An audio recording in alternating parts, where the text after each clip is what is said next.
यो तपाईहरु हेर्न सक्नुहुन्छ यो जम्मू काश्मीरमा यिनीहरु चाहिँ यसरी आफ्नो भेडा बख्राहरु लिएर हिँड्छ हो। हेर्नुस् यो अहिले हामी यता यो मेन्डर साइडमा छौं हो। अब यिनीहरु जाको श्रीनगर साइडमा। यो 6 महिनाको लागि यसरी आफ्नो बख्रा भेडाहरु लिएर हिँड्छ। हेर्नुस् है 6 महिनाको लागि यिनीहरु यसरी जान्छ।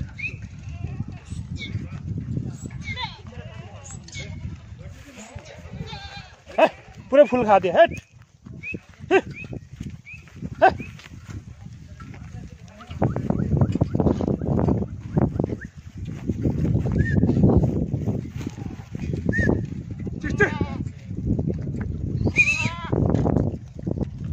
यो सबै श्रीनगर साइडको अहिले श्रीनगर यो यिनीहरु 6 महिना यसरी आफ्नो बाख्रा अन्त भेडाहरु लिएर हिँड्छ। यिनीहरु सँगै कुकुर पनि हुन्छ। अहिले त कुकुर छैन रहेछ। अरु दिन यिनीहरु कुकुर पनि लिएर हिँड्छ। यिनीहरु कति छ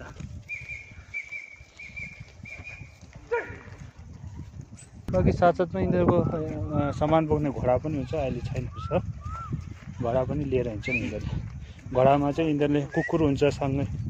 कुकुरको काम चाहिँ के हुन्छ भन्दाखेरि चाहिँ त्यो जति पनि त्यो मासु खाने जनावर हुन्छ जस्तै आफ्नो लेओपार्डहरु भयो हैन, जति पनि त्यो जंगली कुकुरहरु हुन्छ नि तिनीहरुकोबाट बचाउनको लागि यिनीहरुले 3-3वटा 4-4वटा कुकुर लिएर हिँड्छ कि।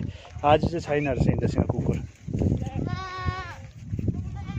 घोडा हुन्छ यिनीहरुको सामान बोक्ने। घोडा पनि छैन।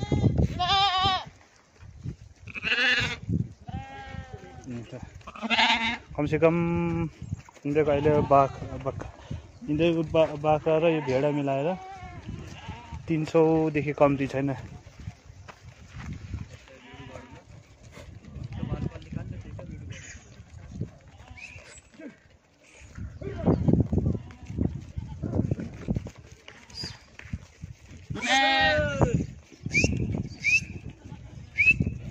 यिनीहरु तगडा राखेको त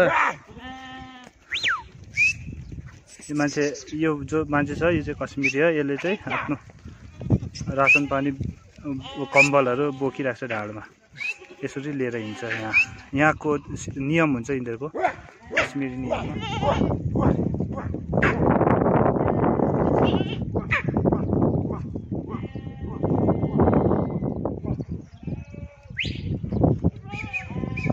गएको अब यिनीहरु 6 महिनाको लागि गएको। मैले अहिले सोधेको थिएँ कि अब 6 महिना बाद मात्रै यो साइड फर्केर आउँछ।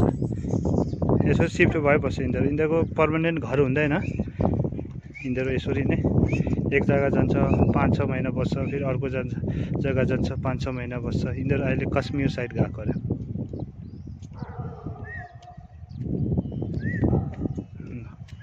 यसरी यसमा आफ्नो रासन पानी कम्बलहरु यसरी लिएर हिँड्छ यिनीहरु।